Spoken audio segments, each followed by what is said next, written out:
Hey YouTube, it's Geoffrey here, Investiscogan. As promised, the olive tree fence, obviously it's a fence made out of trees all woven together, which is kind of cool. I didn't work on it at all today, but I'm standing here, so now you get to see it.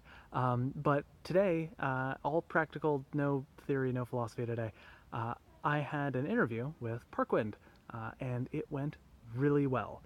So again, Parkwind is the offshore wind company based in Belgium, and I've got two classmates already working there, and it sounds like another one of my classmates is also interviewing with them. So they're just picking up all the wind power graduates, and it went really well. We talked for over an hour. One lady was the lady from HR, who I originally spoke with, and also spoke with the team lead for the operations and maintenance team. And he described a new position that they are working to implement, someone that they've needed for a long time but just haven't had the manpower to do, is that about 40% of the job would be project management, engineering management, taking ownership for the Vestas service team that would be providing the hands-on service for their turbines at one of their wind farms.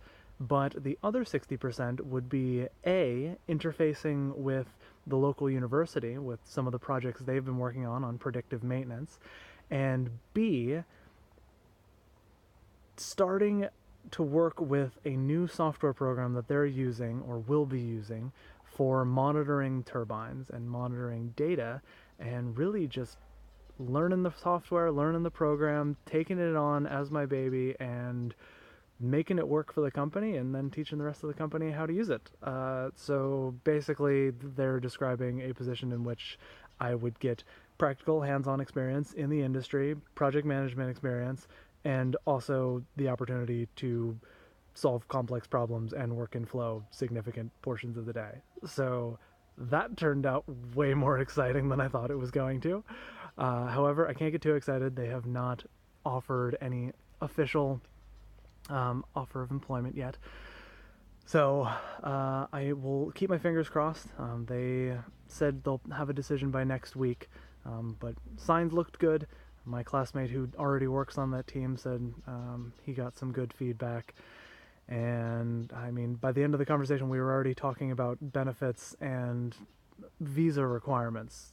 And that one is going to be a challenge because they will have to sponsor me for a Belgian workers visa, but it doesn't cost them anything, but they have to supply a bunch of paperwork.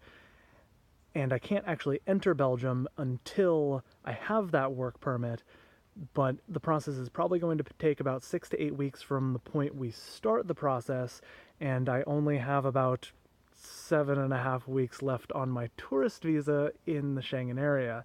So pretty sure I'm going to have to leave Schengen at some point in order to extend my 90 days, or I'm going to overstay this visa, and I really don't want to do that. But I'll also have to get a bunch of documents, including things like a background check from my home country and some documents from the Belgian embassy in the US. And that's really inconvenient because I'm not in the US. But I haven't changed that flight to New York on September 17th yet. That's in a couple weeks. This timing might work out just too perfect.